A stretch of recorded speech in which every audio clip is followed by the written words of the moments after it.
ಒಂದು 10 ಜನಕ್ಕೆ ಊಟ ಹಾಕಬೇಕು ಅನ್ಕೊಂಡ್ರೆ 1,000 ರೂಪಾಯಿ ಖರ್ಚಾಗುತ್ತೆ. ಹೌದು.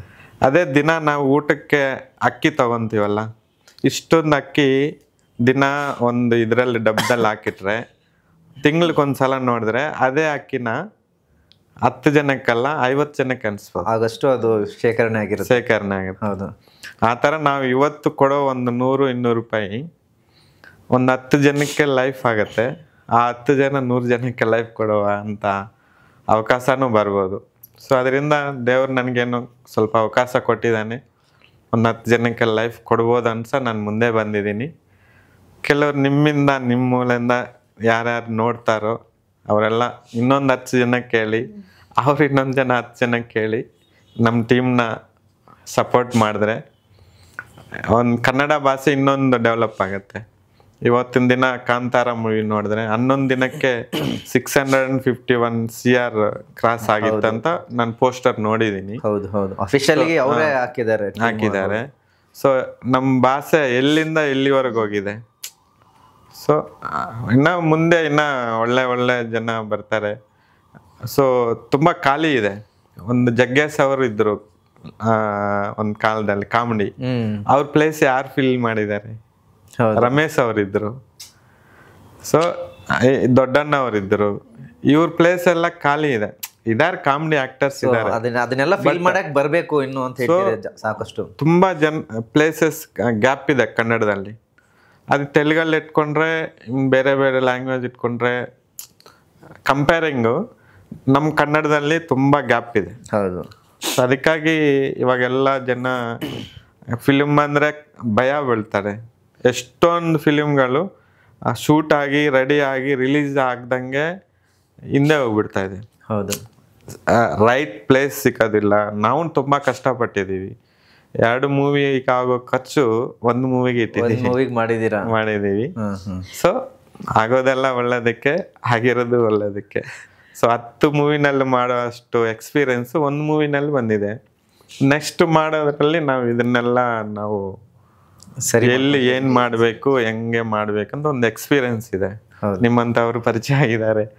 ಸೊ ಒಳ್ಳೇದೇ ಆಗತ್ತೆ ಅಂತ ನಾವು ಅನ್ಕೊಂತಾ ಇದ್ದೀನಿ. Yes, thank you sir. Madam, ಹಾಗೇನೆ ಈ ಸಿನಿಮಾದ ಟ್ರೈಲರ್ ಆಗಲಿ ಟೀಸರ್ ಆಗಲಿ ನೋಡಿದಾಗ ಎಸ್ಪೆಷಲಿ ಅಂದರೆ ಯಂಗ್ಸ್ಟರ್ಸ್ಗೆ ತುಂಬ ಕನೆಕ್ಟ್ ಆಗುತ್ತೆ ಇದು. ಸೊ ಈ ಸಿನಿಮಾದಲ್ಲಿ ನಿಮ್ಮ ಪಾತ್ರ ಯಾವ ರೀತಿ ಇರುತ್ತೆ, ಹೇಗಿರುತ್ತೆ, ಅಂದರೆ ಏನು ರೋಲ್ ಇಲ್ಲಿ ಪ್ಲೇ ಮಾಡಿದ್ದೀರಿ ಅಂತ? ಸೊ ಕ್ಯಾರೆಕ್ಟರ್ ನೇಮ್ ಬಂದು ಚಾರ್ಮಿ ಅಂತ. ಒಂದು ರಿಚ್ ಫ್ಯಾಮಿಲಿ ಬ್ಯಾಕ್ಗ್ರೌಂಡ್ ಇಂದ ಬರೋ ಹುಡುಗಿ ಅವಳು. ತುಂಬ ಬೋಲ್ಡ್, ಪ್ರಾಕ್ಟಿಕಲ್, ಸ್ಟ್ರೇಟ್ ಫಾರ್ವರ್ಡ್. ಏನು ಹೇಳಕ್ಕೂ ಅಂದ್ರೆ ಅವಳಿಗೆ ಏನು ಬೇಕೋ ಅವಳು ಅದನ್ನೇ ಮಾಡೋದು. ಯಾವುದು ತಪ್ಪು ಮಾಡದೆ ಹೆಂಗೆ ಒಂದು ಲೈಫ್ನ ಲೀಡ್ ಮಾಡಬೇಕು, ಅವಳಿಗೆ ಏನು ಸಿಗಬೇಕು ಅದನ್ನ ಅವಳು ಹೆಂಗೆ ಪಡ್ಕೊತಾಳೆ ಅನ್ನೋದು ಆ ಕ್ಯಾರೆಕ್ಟರ್ ಸರ್. ಚೆನ್ನಾಗಿದೆ. ಅವ್ರು ಬರ್ದಾಗನು ನನಗೆ ಅವ್ರು ಈ ಥರ ಹೇಳಿದ್ರು, like this is the script ಅಂತ. ಓಕೆ ಅಂತೆಲ್ಲ ಆದಮೇಲೆ ಸೊ ನನಗೆ ಐ ರಿಯಲಿ ಲೈಕ್ ಕ್ಯಾರೆಕ್ಟರ್. ಅವರು ಏನು ಇದು ಮಾಡಿದ್ದಾರೆ ಮತ್ತು ಅದು ಏನು ಥರ ಟರ್ನ್ ಕೊಡುತ್ತೆ ಹೀರೋ ಲೈಫಲ್ಲಿ ಆಫ್ಟರ್ ಒಂದು ಇನ್ಸಿಡೆಂಟ್, ಅದನ್ನು ತೋರಿಸಿದ್ದಾರೆ. ತುಂಬ ಇಷ್ಟಪಟ್ಟು ಎಫರ್ಟ್ ಹಾಕಿ ಅವಾಗಲೇ ಹೇಳ್ದಂಗೆ ಮಾಡಿರೋ ಕ್ಯಾರೆಕ್ಟರ್ಸ್. ಬಂದು ಜನರು ನೋಡ್ಬೇಕಷ್ಟೇ ಥಿಯೇಟರಲ್ಲಿ ಹೆಂಗಿದೆ, ಅವ್ರು ನನಗೆ ಹೇಳ್ಬೇಕಷ್ಟೇ. ಸಿನಿಮಾದಲ್ಲಿ ಸಾಕಷ್ಟು ಅಂದರೆ ಈ ಫನ್ ಎಲಿಮೆಂಟ್ಸ್, ಅಂದರೆ ನಾವು ಟೀನೇಜಲ್ಲಿ ಏನೆಲ್ಲ ಮಾಡ್ತೀವಿ ಅದನ್ನೆಲ್ಲ ತುಂಬ ಚೆನ್ನಾಗಿ ಅಲ್ಲಿ ಕಾಣಿಸುತ್ತೆ ನಮಗೆ. ಸೊ ಆ ಥರದ್ದೆಲ್ಲ ಅನುಭವಗಳು ನಿಮ್ಮ ಲೈಫಲ್ಲಿ ಆಗಿರುತ್ತೆ ಅನ್ಕೊಳ್ತೀನಿ ನಾನು. ಖಂಡಿತ ಸರ್. ಎಲ್ಲರೂ ಕಾಲೇಜ್ಗೆ ಹೋಗಿದ್ದಾರೆ, ಸ್ಕೂಲ್ಗೆ ಹೋಗಿದ್ದಾರೆ ಅಂತ ಇದೆಲ್ಲ ಎಕ್ಸ್ಪೀರಿಯನ್ಸ್ ಇದ್ದೇ ಇರುತ್ತೆ. ಸರ್ದು ಕಾಲದಿಂದ ಅಂದರೆ ಓಲ್ಡ್ ಅಂತ ಹೇಳ್ತಾರೆ, ಅವರ ಒಂದು ಕಾಲಘಟ್ಟದ್ದು. ನಾವು ಹೋದಾಗ ಸರ್ ಹೋದಾಗ ನೀವು ನಾಳೆ ದಿನ ಅವ್ರ ಪ್ಲೇಸಿಗೆ ನಾವು ಇರ್ತೀವಿ. ಕರೆಕ್ಟ್. ಬಟ್ ಸ್ಕೂಲಲ್ಲಿ ಕಾಲೇಜಸ್ ಅಲ್ಲಿ ಆಗೋ ಥಿಂಗ್ಸ್ ಆ ಏಜಿಗೆ ಅದೇ ಇರುತ್ತೆ. ಸೊ ಅದನ್ನೇ ನಾವು ತೋರಿಸಿದೀವಿ. ಸೊ ಅದೇ ಎಕ್ಸ್ ಫ್ಯಾಕ್ಟರ್ ಅನ್ಕೊತೀನಿ, ಬಿಕಾಸ್ ಎಲ್ಲರಿಗೂ ಕನೆಕ್ಟ್ ಆಗುತ್ತೆ, ಎಸ್ಪೆಷಲಿ ಟೀನೇಜರ್ಸ್ಗೆ. ಟೀಸರ್ ಮತ್ತೆ ಟ್ರೇಲರ್ ಹೇಳ್ತಿರೋ ಹಂಗೆ. ಎಸ್, ಹಾಗೇನೆ ನೀವು ಸಿನಿಮಾದಲ್ಲಿ ಇದ್ದಿದ್ದಂಗೆ ಹೇಳ್ತೀನಿ ಅಂತ ಹೇಳಿದ್ವಿ. ತುಂಬಾ ಓಪನ್ ಅಪ್ ಆಗಿ ಮಾತಾಡುವಂತ, ಅಂದ್ರೆ ತುಂಬಾ ಪಂಚ್ ಡೈಲಾಗ್ಸ್ ಎಲ್ಲ ಇದೆಯಾ ನಿಮ್ದು ಹೇಗೆ ಅಂತ? ಪಂಚ್ ಡೈಲಾಗ್ಸ್ ಅನ್ನೋದಕ್ಕಿಂತ ಅದೇ ಅವಳು ಮೆಚೋರ್ಡು ಇರ್ತಾಳೆ, ಇದೆಲ್ಲನೂ ಹೌದು. But she is also matured character. So she thinks ಏನ್ ಹೇಳ್ಬೇಕು, ಓಕೆ ಏನ್ ಹೇಳಿದ್ರೆ ಇದು ಹಿಂಗ್ ವರ್ಕ್ ಆಗುತ್ತೆ ಅಂತ ಥಿಂಕ್ ಮಾಡಿ ಹೇಳೋ ಕ್ಯಾರೆಕ್ಟರ್ ಕೂಡ. ಸೊ ಡೈಲಾಗ್ಸ್ ಎಲ್ಲ ತುಂಬಾ ಇದೆ, ನೋಡ್ಬೋದು, ನಿಮ್ದು ಎಕ್ಸ್ಪೆಕ್ಟ್ ಮಾಡ್ಬೋದಾ? ಡೈಲಾಗ್ಸ್ ಎಲ್ಲ ಇದೆ ಸರ್. ಸೊ ಯಾವ ತರ ಡೈಲಾಗ್ಸ್ ಇರುತ್ತೆ? ಒಂದ್ ಯಾವ್ದಾದ್ರು ಮಸ್ತಾಗಿರೋ ಡೈಲಾಗ್ಸ್ ಹೇಳ್ಬೋದು ಇವಾಗ? ಓಕೆ, ನಾನು ಮತ್ತೆ ಥಿಂಕ್ ಮಾಡ್ಬೇಕಾಗುತ್ತೆ. ನಿಮ್ದು ಡೈಲಾಗ್ಸ್ ಇಲ್ಲ, ಬಟ್ ಡೈಲಾಗ್ಸ್ ಖಂಡಿತ ಇದೆ. ಪ್ರೀ ಕ್ಲೈಮ್ಯಾಕ್ಸ್ ಅಲ್ಲೂ ಒಂದು ಚೆನ್ನಾಗಿ ಒಂದು 3 ಜನರ ಮಧ್ಯೆ ಆಗೋ ಒಂದು ಕಾನ್ವರ್ಸೇಷನ್ ಮತ್ತೆ ಇದಿದೆ, ಅದನ್ನು ಚೆನ್ನಾಗಿದೆ. ಒಂದಷ್ಟು ಡೈಲಾಗ್ಸ್ ಇದೆ, ಒಂದು ಮೊನೊಲಾಗ್ ಇದೆ ಅವಳದು, ಈಗಿನ ಕಾಲದ ಲವ್ ಹೆಂಗಿದೆ ಅಂತ ಹೇಳೋದ್ರ ಬಗ್ಗೆ. ಸೊ ಮತ್ತೆ ಹೀರೋ ಜೊತೆ ಇರೋ ಅವಳದು ಸೀಕ್ವೆನ್ಸ್ ಫಸ್ಟ್, ಅದು ಒಂಥರ ಡಿಫ್ರೆಂಟ್ ಆಗಿದೆ. ಸೊ ಅಲ್ಲೂ ಡೈಲಾಗ್ಸ್ ಇದೆ, ಚೆನ್ನಾಗಿ ಬಂದಿದೆ.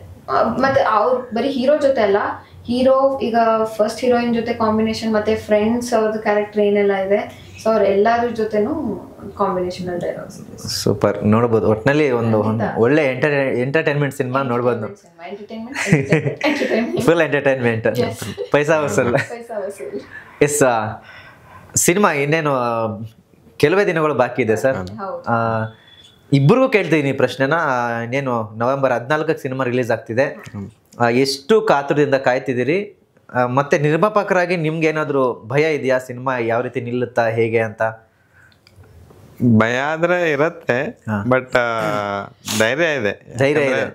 ಅದರಿಂದ ನನ್ಗೆ ದುಡ್ಡು ಬರಬೇಕು ಅಂತ ಇದ್ದಿದ್ರೆ ಅಯ್ಯೋ ನನ್ನ ದುಡ್ಡು ಹೋಗುತ್ತೆ ಅಂತ ಯೋಚನೆ ಇರ್ಬೋದು.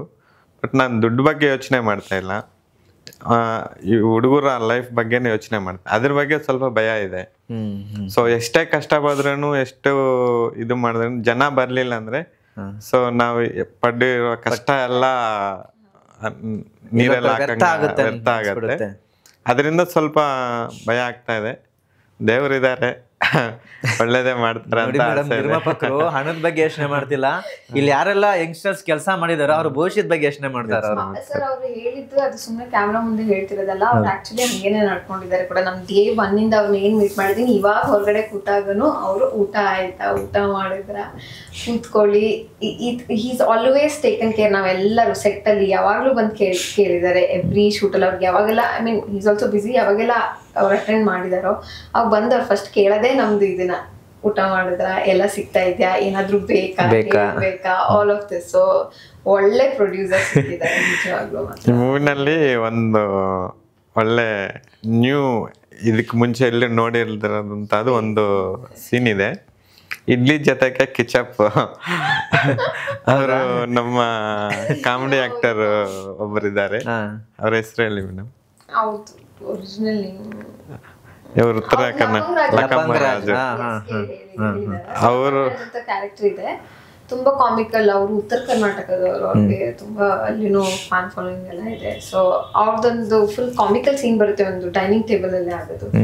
ಸೊ ಪ್ರಮೋಷನ್ಸ್ಗೂ ಅವ್ರು ಅದನ್ನೇ ಯೂಸ್ ಮಾಡಿದ್ದಾರೆ ಲೈನ್ಸ್ ಅಲ್ಲಿ. ಇಡ್ಲಿ ಜೊತೆ ಕೆಚಪ್ ತಿಂದು ಯಾವಾಗ ನೋಡಿದ್ದಾರೆ, ಒಂದು ಒಳ್ಳೆ ಕಾಮಿಕಲ್ ಸೀನ್ ಇದೆ. ಫುಲ್ ಕಾಂಬಿನೇಷನ್, ಎಲ್ಲ ಆರ್ಟಿಸ್ಟ್ ಕಾಂಬಿನೇಷನ್ ಅಲ್ಲಿ ಆಗೋ ಒಂದು ಕಾಮಿಕಲ್ ಸೀನ್ ಚೆನ್ನಾಗಿದೆ. ಅದೊಂದು ಸೀನ್ ಇದೆ ಚೆನ್ನಾಗಿ ಬರೋದು.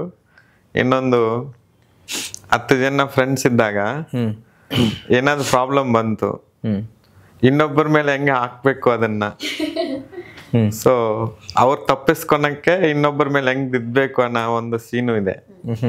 ಸೊ ಅಂಥವೆಲ್ಲ ಒಳ್ಳೆ ಕಾಮಿಡಿ ಸೀನ್ಸ್ ಬಂದಿದೆ, ತುಂಬಾ ಚೆನ್ನಾಗಿದೆ ಮೂವಿ.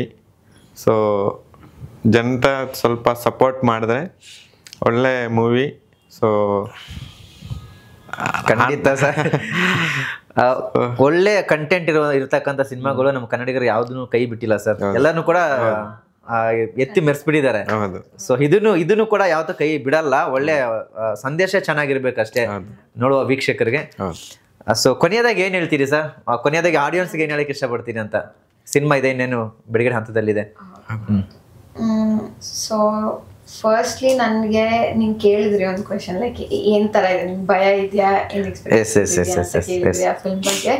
ಸೊ ಭಯ ಸರ್ ಖಂಡಿತ ಇದೆ, ಯಾಕಂದ್ರೆ ಹೊಸೊಬ್ರು ಮಾಡಿರೋ ಫಿಲ್ಮ್ ಅಂತಂದ್ರೆ ಯಾವಾಗ್ಲೂ ಭಯ ಇರುತ್ತೆ. ಬಿಕಾಸ್ ಜನರು ನೀವ್ ಹೇಳ್ದಂಗೆ ಸುಮ್ನೆ ಬಂದು ನೋಡಲ್ಲ. ಸೊ ಏನಾದ್ರು ಇದ್ರೆ ಓಕೆ ಆಕ್ಟರ್ಸ್ ಇದಾರಾ, ಏನ್ ಮಾಡಿದ್ದಾರೆ, ಕಂಟೆಂಟ್ ಇದೆಯಾ ಅಂದ್ರೆ ನೋಡೋದು. ಸೊ ಡೆಫಿನೆಟ್ಲಿ ಭಯ ಇದೆ. ನಮ್ ಪ್ರಕಾರ ನಮ್ಗೆ ಏನ್ ಅನ್ಸಿದೆ, ಚೆನ್ನಾಗಿ ಮೂಡ್ ಬಂದಿದೆ ಚಿತ್ರ. ಸೊ ಬಂದೀಗ ಆಡಿಯನ್ಸ್ ಅದನ್ನ ಹೆಂಗ್ ರಿಸೀವ್ ಮಾಡ್ತಾರೆ ಅನ್ನೋದು ಡೆಫಿನೆಟ್ಲಿ ಭಯ ಇದೆ.